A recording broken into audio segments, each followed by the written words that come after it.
welcome to his whole house, a place for healing.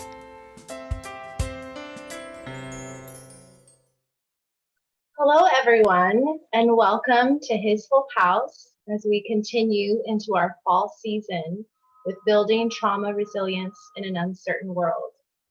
I'm Claudia Ornelas, the Creative Partnership Director here at His Whole House, and today we bring to you this very special webcast in recognition of National Suicide Awareness and Prevention Month, something that is very significant and life-changing for those who have had any experience or connection to suicide, not least of all to our founder, Molly McNamara, who is willing to share with us her journey through suicide. Hence the name of today's webinar, Grasping in the Dark, Journeying Through the Trauma of Suicide. Today, our program is an hour long, which will include a Q&A in the latter half. Molly, we are so honored and so grateful to have you share your story with us today and perhaps help us to understand suicide and for sure many of its dark complexities. Can we begin with prayer? That would be great, Claudia. Thank you. So Lord Jesus, we are just so grateful for this opportunity to be with our audience today, and for Molly to share her heart and to share her testimony of your love in her life. Lord, we ask that your name would be glorified and that your message would go forward and that it would touch the hearts of those who hear this message. In Jesus' name. Amen. Thank you, Claudia, for that wonderful introduction. And we're going to be ending Suicide Awareness Month, which is the month of September, with this topic because we really sense that there is a place for each of us to understand the depth and the breadth of how suicide can affect our lives in a myriad of ways. And Claudia's right, I'm going to be sharing a little bit. This is a sensitive topic, and so I want to say to participants right up front that if there's anything that I say that triggers you or memories seem to come to bear regarding anything of your own experiences, by all means, please reach out to your safe community, or if you do not have one, please feel free to give us a call. We'll also be sharing some crisis intervention resources at the end of the seminar as a part of making sure everyone stays safe as we talk about this very important topic. So let me begin by sharing with you a little bit of the framework.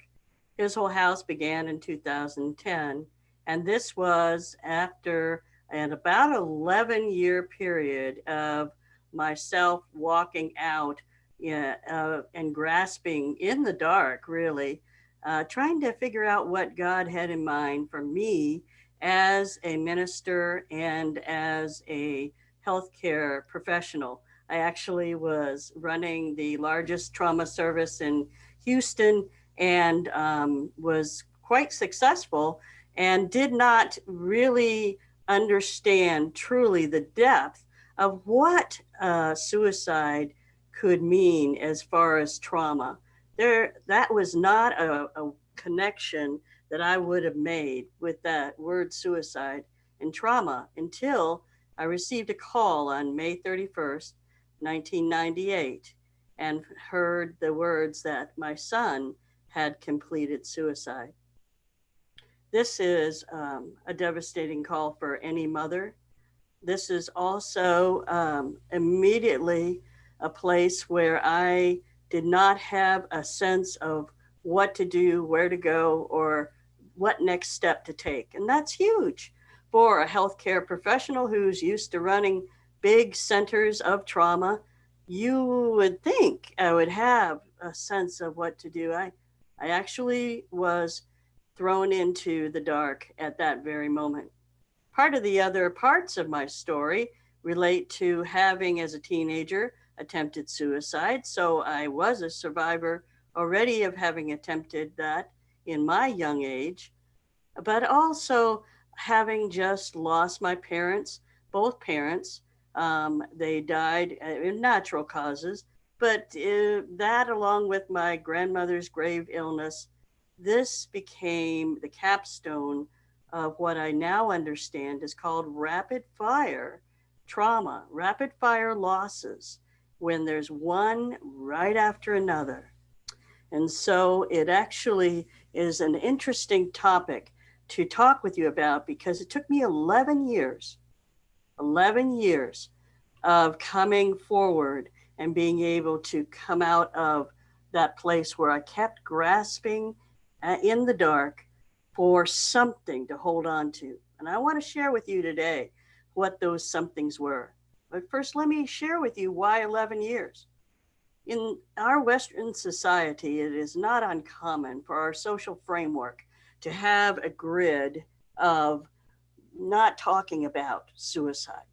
And while we're doing better at bringing this silent epidemic forward, and it really during pandemic, the statistics are showing themselves as quite important. We had 189% increase in the number of calls to crisis lines since March of 2020. So there is a need for help, and thankfully some folk are stepping out and recognizing that. But in 1998, suicide was not something that we talked about. In fact, the social framework was more about let's get on with it, let's get going, let's just get up and go on and pull up your bootstraps. And that really was something that I did do for those 11 years, thinking that perhaps that was the way out of this issue of the suicide and being a survivor. For those that don't know, that as a survivor of suicide, it makes the family and loved ones 60% more prone to attempt suicide themselves.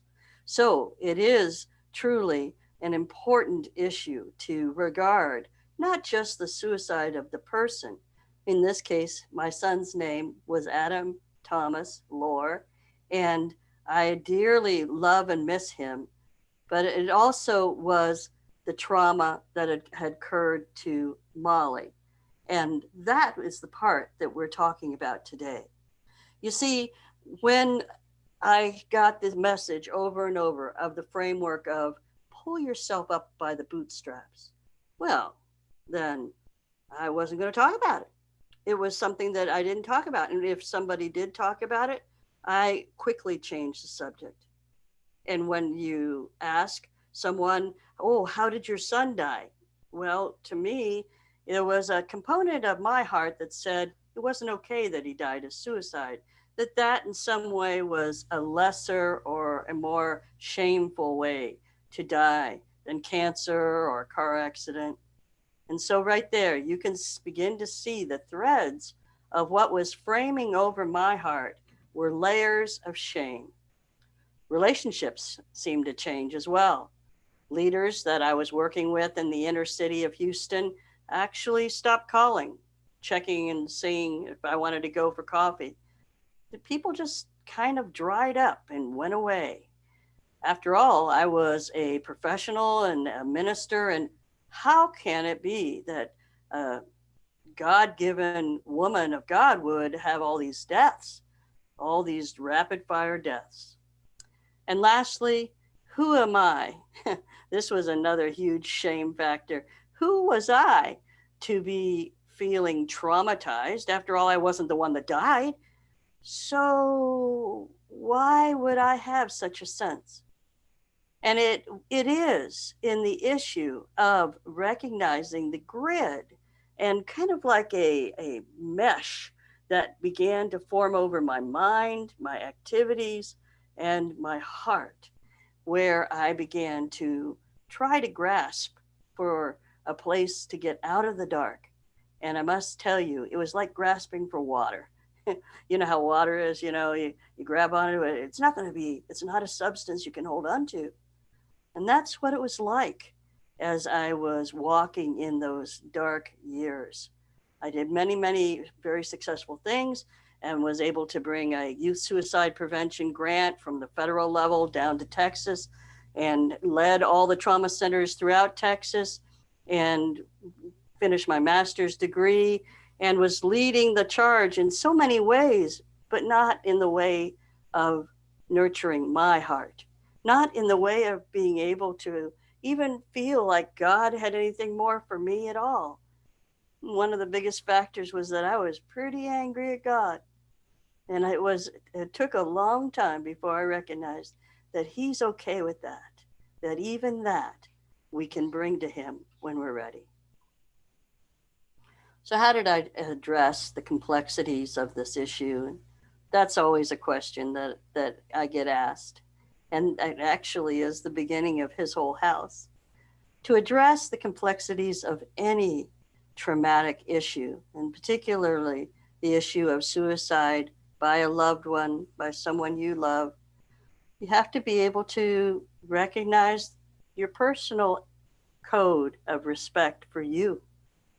And I had put that away a long time ago, along with about a dozen or so childhood traumas that I had pushed away and put under cover, capped off, and felt like I had gone on and I had become successful. Well, the funny thing about issues of the past is my friend Mark Sanford says it this way: if your issues are really in the past, you won't have any present day issues with those. And we call that present day fruit. So here I was under this grid, that social network of shame. And to add to it was all the childhood issues that I had not yet processed. And right there in the middle of it comes an opportunity. And that opportunity was to go to a training, much like what His Whole House does now. And I came to know a thing called inner healing, a place where it's about checking in with my responsibility about the way I've responded to today's issues in being a suicide survivor, and responded in a pattern over all the past traumas of the past. And so I can tell you that it was me taking responsibility for my part and recognizing that I had truly been traumatized.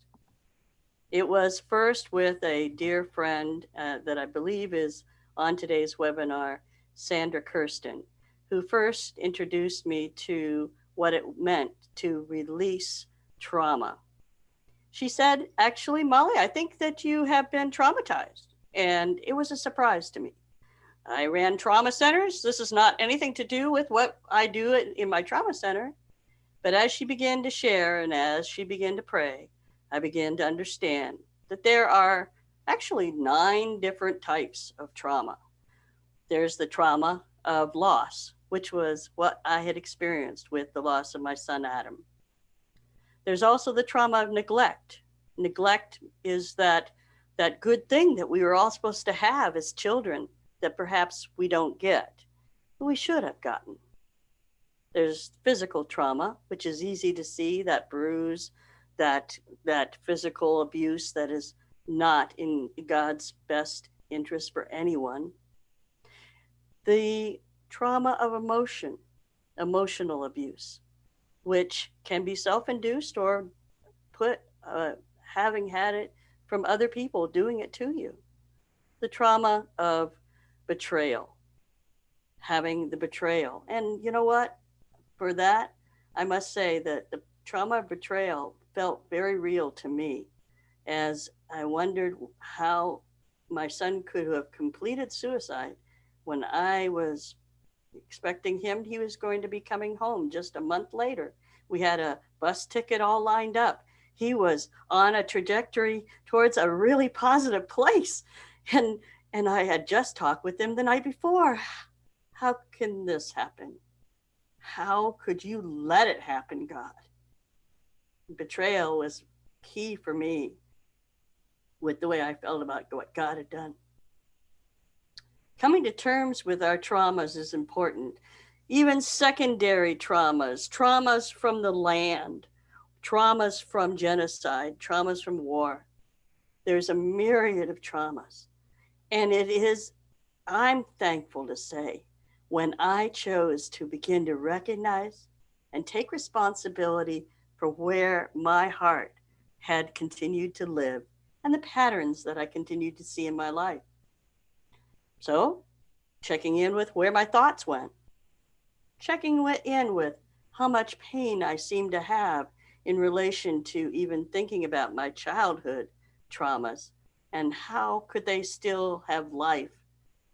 And then checking in with the way in which I seem to run the same route over and over, what I call trauma brain, that inability to be able to get outside and walk through the valley of the shadow of death. You see, there's a need to grieve. There is definitely a need to grieve. And the issue for all of us is to get to the root of the matter. And so our hearts run deep. And our friend John Eldredge says that emotions that buried alive, no, yeah, emotions that are buried alive stay alive. You have to know that emotions are an important part. And in my household, when I grew up, emotions were something you kept over there. You just kept those to yourself. And we don't talk about those. In fact, if you get angry, you need to take it to your room. But that's actually not God's design, you see. Emotions are meant to give us an understanding of how we feel, an understanding of what is going on, the message, and perhaps even a place where God may want to bring a change. And so it was part of that, not only recognizing what trauma was, but reconnecting with every part of my being. So I want to share with you today some things that really meant a lot. There are some lessons that have come out of the place of the change in my life as a result. One of the things is back there. It's hard to point. Back there, his whole house. So his whole house was birthed out of a desire to see the cycle of trauma and shame broken. As well as there was some personal things that I came to understand about God. I want to share that with you today.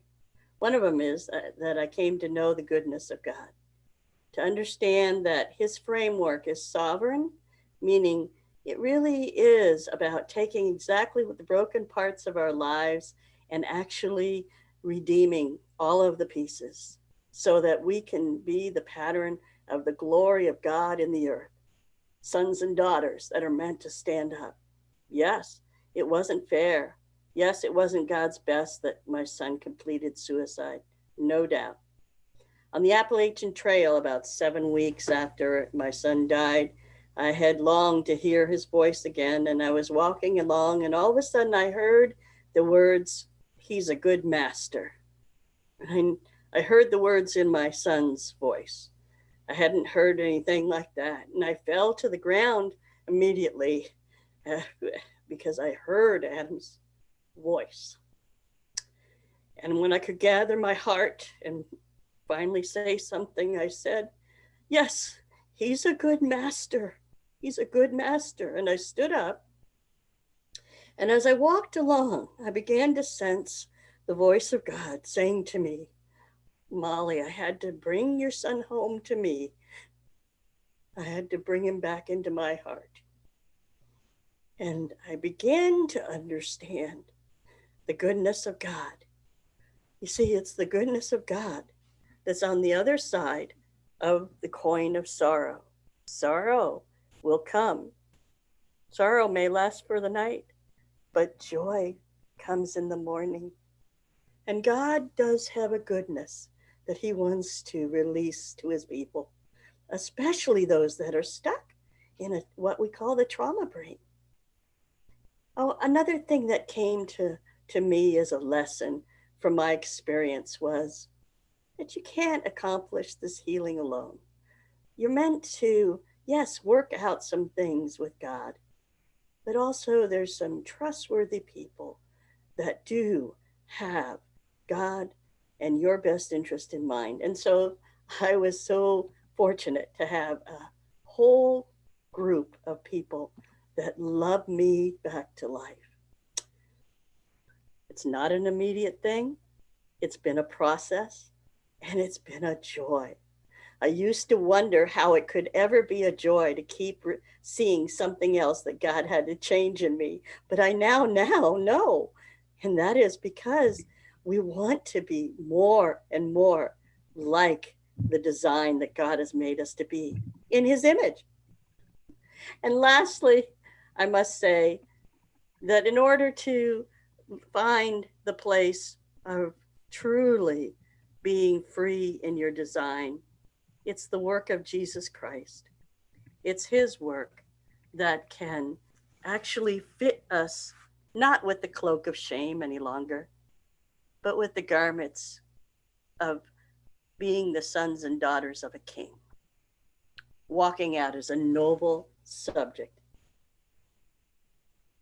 So, what can I say about the way in which that I have survived trauma, the loss of a child? I must tell you, I now know that I have to add to my joy bucket every single day. Adding to my joy bucket means that, you know what, we're going to have some grieving, but grieve those moments, grieve those ordinary moments, and pay attention to what is being impressed on your heart. Grieve the moments that are needed and celebrate the moments, because each moment is a savored celebration for each of us. So it's those small moments that are going to define us. It's those moments when we can become authentic. So lean in, and embrace with gratitude the moments that are brought to us. Nurture that place of joy that is being built, because we will pay, as I had for those 11 years, we will pay a high price for hardening our hearts to the pain and the fear and the terror and the shock and the trauma.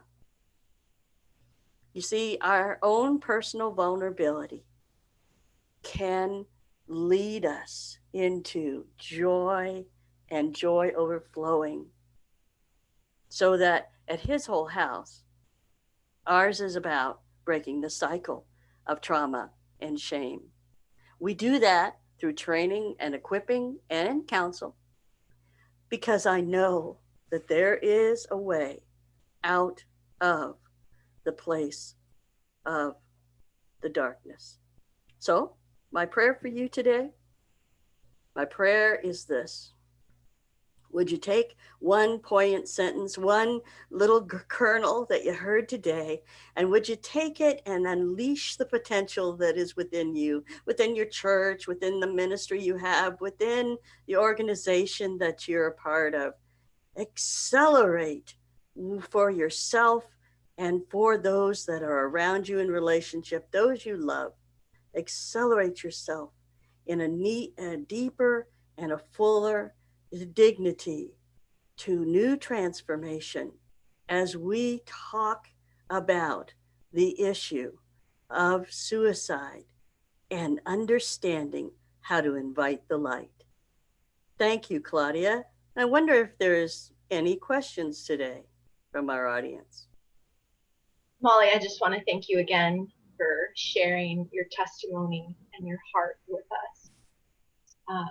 It encourages me, and I'm sure it encourages all of our audience to hear how the Lord has built such strength in you from a place of pain. It's very inspiring, and so I just thank you again for sharing. We're now going to transition over to the Q&A portion of our webcast. So as I said earlier, there's a Q&A icon at the bottom of your screen, and that's where we would like for you to submit your questions. If you'd like to submit them anonymously, you can by checking on the box. Otherwise, we will address the questions and the participants by name. So, let's see. We have a few questions already in the queue.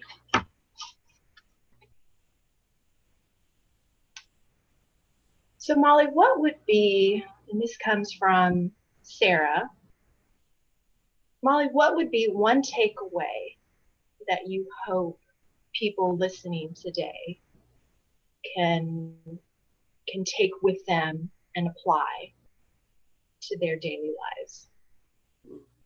Well, thank you, Sarah, for that great question. And one takeaway is let's begin to carry one another and have the conversation, beginning to have the authentic conversation so that no one doesn't everyone can understand that the suicide that happened to their loved one is just as much a trauma to them, or if there's an attempt, it's just as much a trauma and needs to be addressed.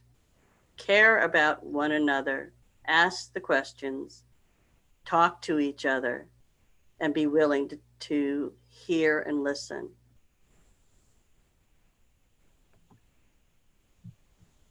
Wonderful wisdom.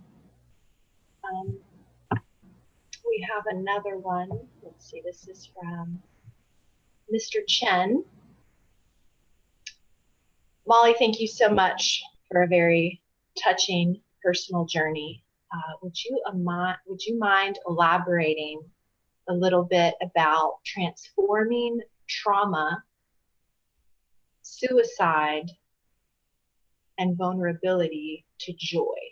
So how does this transformation occur, or how did it happen in your life? So I'll give you a little bit, and I know Dr. Chen, so thank you for that wonderful question. And one of the areas that has been studied over time, and we do at His Whole House, we do merge science and the spiritual side in a lot of different areas. And one of the areas is around neuroplasticity, and that's actually a function of the brain that there's a side in the brain, in the amygdala, that carries the memories of the trauma.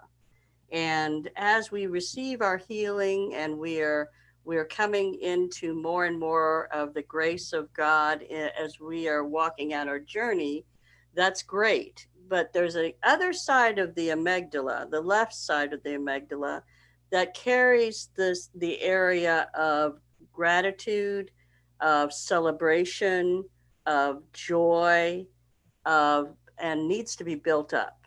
And so actually articulating some practical exercises with some daily gratitude that actually has a neuroplasticity increase in that area and allows the person to become more resilient. And I can tell you, I awaken now with a fresh, what are we going to do today, God? I have a joy in my waking moments, where there were many years where I awoke only to wish I wasn't awakening. And while there's prayers and there's a peace in relation to the counsel and the spiritual journey, I also have seen the value in doing some practical exercises to increase the left side of the amygdala. And we can begin to, what Jim Wilder says, returning to joy, finding a place where we can grieve, we can feel the loss, but we're able to return to joy. And what I have found in my personal journey is that as I use those exercises and appropriate them on a daily basis, I'm actually becoming more and more resilient and more able to live out of the place of joy. And I hope that answers the question, Dr. Chin. Um, Yes. He has a follow-up question. This is also from Dr. Chen. Um, in your opinion, Molly, does talking with someone about suicide who you might suspect is considering suicide, is that helpful, or could it cause them to complete suicide as a result?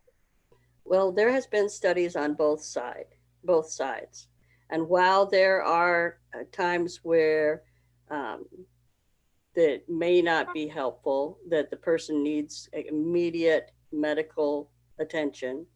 Um, we also know that there's a lot of folks that walk about doing their daily duties who would rather not be alive, would rather not be here. And so beginning to talk about the issue of suicide and having the candid conversations about where they are, and being able to actually, it decompresses the issue, and it actually makes it more less of a threat, and brings it into the area of being something that can actually be talked about. And that was an issue for me, a lot of years of I had really become quite hopeless in those 11 years of the dark night of the soul. And I really did have a hidden death wish. There was a lot of things I was doing quietly, taking a lot of over the counter and prescription medications for chronic back pain that miraculously, when I started counseling, all that pain seemed to go away. And it was because I really didn't want to live. I couldn't even find any purpose for going to the grocery store or doing various social events or having friends. I really had stopped living. I was more functioning out of just the necessities of what was required in societal order. Um, that in itself says that I needed somebody to ask me about my sense of hopelessness, and was I considering suicide. And during those years, I would have taken pause.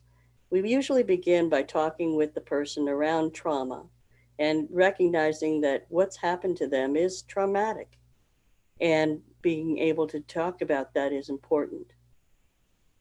I want to also, I think that it's good timing right now, Claudia, to go ahead and share with the audience that we are just finishing up a new online course that'll be coming out in 2021 called Carry, which will be a suicide awareness and a study course. It'll be 8 hours in length, 4 hours one week, 4 hours another, for any person, any lay leader, or that wants to learn more about how to have that candid conversation, that authentic conversation with a loved one, and then how to carry that forward in a faith based perspective. So, for those that are interested, be looking and watching our website for more detail. What you said earlier reminds me of what you said during your interview with the Houston Chronicle about why his whole house was birthed. And it was out of a desire for people to have a safe place to share their story. And so when you were sharing those suggestions to Dr. Chen about the people that walk daily, with these thoughts, that they may not be in a crisis moment, but these hidden kind of death wishes, his whole house is certainly a resource for those people, would you say? Yes, that's exactly. We work with a lot of different organizations and individuals and couples in their own journey. And just by virtue of what's going on in someone's life, sometimes they don't even realize that what's coming to them over and over is related to an agreement they've made with death. And then recognizing where God, when invited, will come in and break that annulment and annul that agreement so that they can walk in freedom and not with any compulsion, but truly in the liberty and the freedom that Christ meant for us. And that's something that I've learned over the years in various trainings that I've had, and I've seen it over and over. We've served about 2,600 people in the last 4 or 5 years. I think since 2016, we've had about 2,300 people come through our ministry program, and really seeing just a huge percentage of folks be able to walk in new freedom and liberty and really walk out their design. And such, that's to me the joy of sharing. And so for me, I actually retired from healthcare, and I'm now doing this full time because I believe in seeing each person come into the fullness of their design as God's directed. And, it really does matter. It really does. We're meant to live an abundant living life. Anyway, I think I'm probably going on and on. Yes. Okay, we have a few more questions. Oh, sorry. We've got one from Dana. So many people struggle with what to say to a person who has lost a loved one to suicide. Can you share any advice as to what to say or how to be there for them while they walk through this tragedy? Well, that's a great question. Yeah. We call it the ministry of presence. And that's actually one of our training courses as well, is how to become a minister of reconciliation, have the ministry of presence, how to sit with someone and begin to lovingly be with them in the midst of their pain. And how also for individuals that desire to do that, how not to get stuck and let the burden of that become stuck in them, but giving it back to God so that you can do that with dignity and love and respect. So for me, I recall that as I was sitting that first day, I was sitting in my house downtown in Houston, and there were people there that had come to be with me. And I really didn't have any words to say. And I sat in a chair, and there was food in front of me. And I actually had to have people give me a carrot or give me something off the plate in order for me to even know to put it in my mouth. You have to be sensitive to where the person is. It may not have anything to do with words. It may have everything to do with making sure the person stays safe. That's the survivor, that they stay safe. They need to eat. They'll need to rest. My sister Marty, when she came to be with me after my son's death, she was one that encouraged me to, okay, we need to go walk. And so there was a lot of need to recognize that the trauma did not just happen to my son, that his pain was gone, but the beginning of the pain for the survivor is real, and that there are times where you sit and you stay and you bring food and you quietly pray.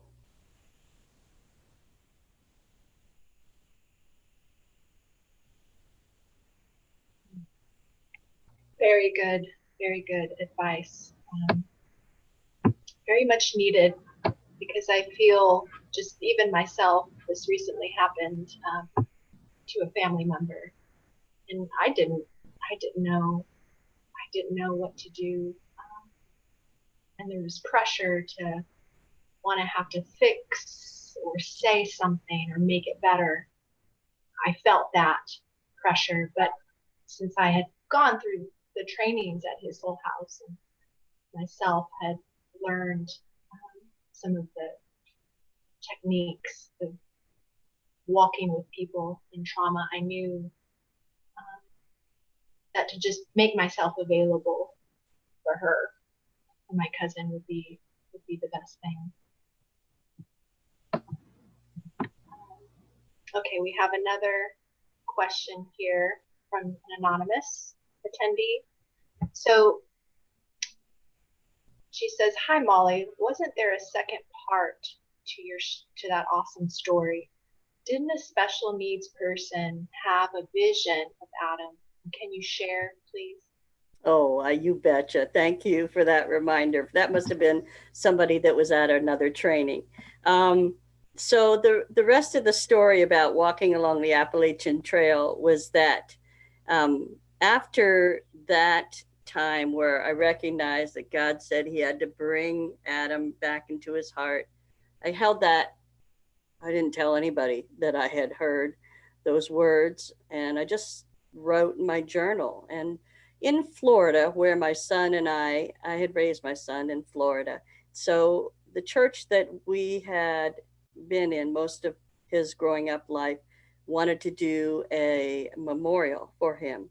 And so about 8 weeks after he died, I flew back there, and there was a memorial. A lot of folks were there, a lot of his childhood friends, and one particular special needs young man who then was 22 years old. And uh, he was probably at the mental function level of a 6-year-old. And so Chris, after the uh, memorial, he came up and he said, "Miss Molly, I have to tell you what I saw." I said, "Oh, please, Chris, tell me what you saw." He said, "I see Adam. Uh, Adam is with God." And I said, "Oh, yes, he's with God." He says, "No, no, I saw that God put him inside his heart." And he had actually had a vision in the church at the front of the church of God placing Adam inside of his heart. And that is a confirmation to what I had heard on that Appalachian Trail that weeks previous.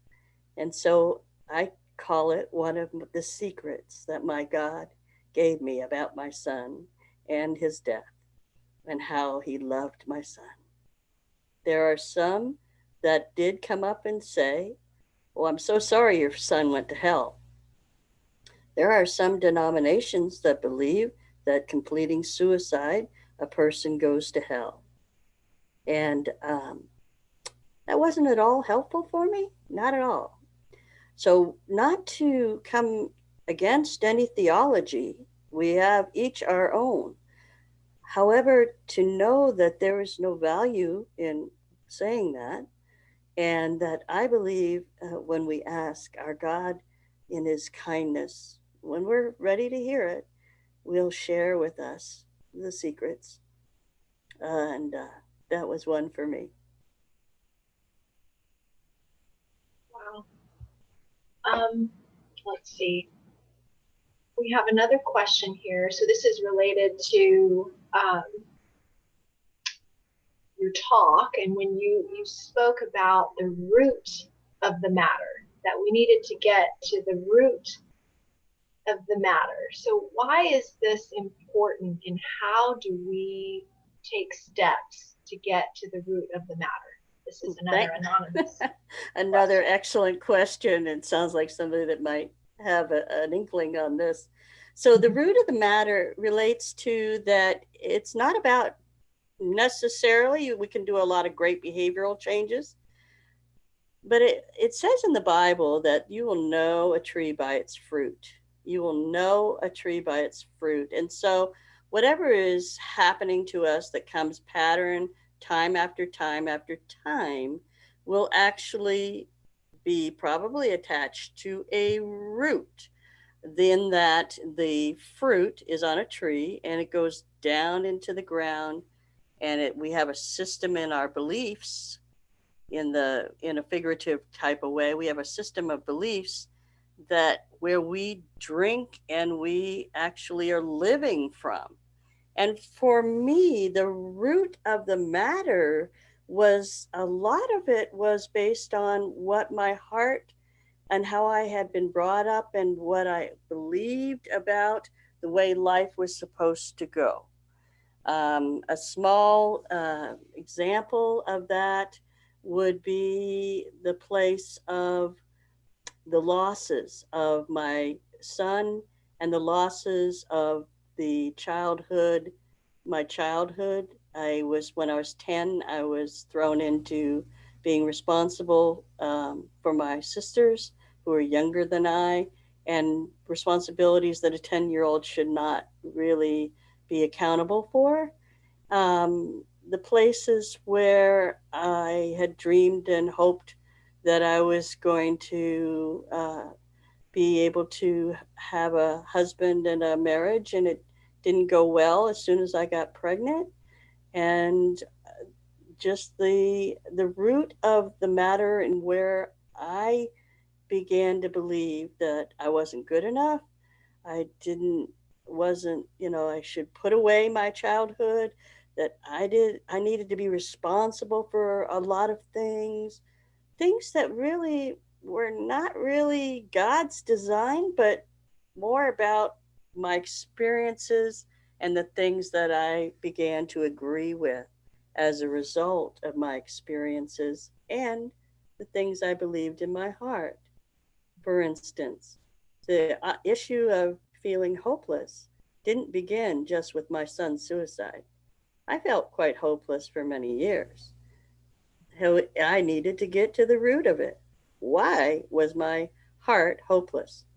Again, we go back to the issue of recognizing where the root is, taking responsibility, and then bringing it to the Lord Jesus Christ, who the work of his cross is marvelous. It's actually quite able to accomplish a death blow and, and cut us free and bring forward the fruit of life, which is the tree of life that Jesus, has given us through the resurrection power of his son, or the resurrection power of his work.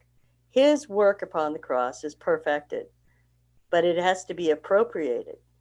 And when we do that around the issues that are coming to us, that are patterns, we then can find the root of the matter. This is definitely what his whole house does.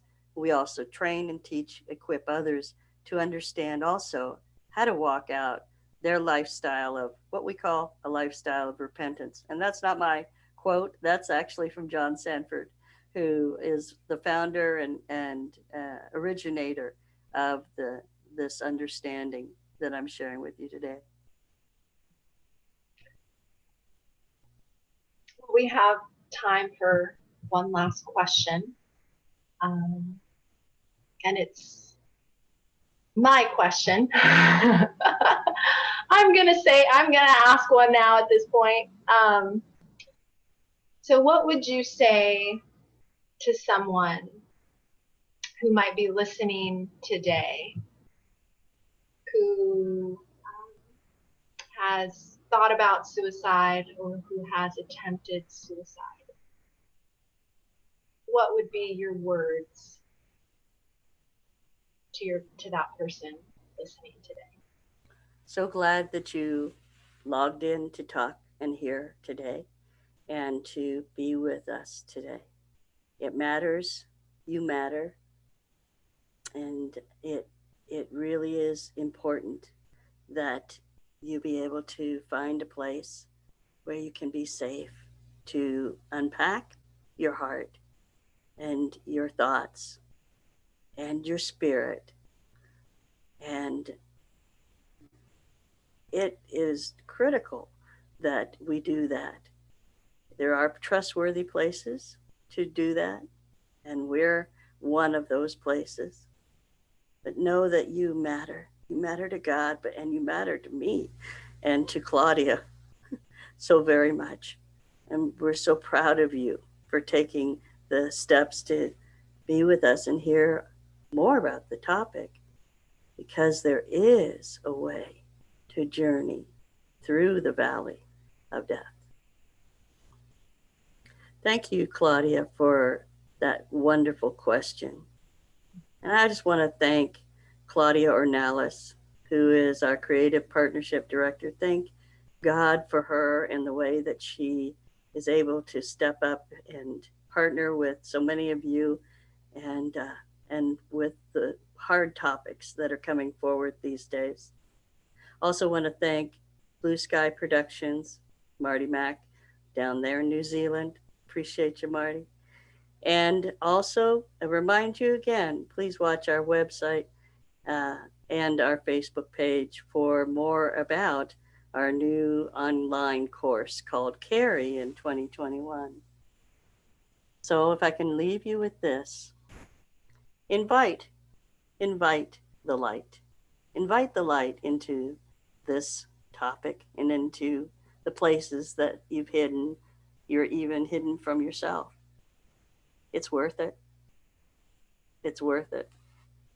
God bless you. And God bless you, Molly. Thank you once again for a very special opportunity to hear your heart and to hear all that God has done through your life. And we're so grateful for everyone who was able to tune in. My hope today is that you heard some information that will shed light on the topic of suicide and help you to facilitate more discussion in the communities that you are part of. This webcast is being recorded and we'll post it on our YouTube channel, His Whole House Ministries, in a couple of days.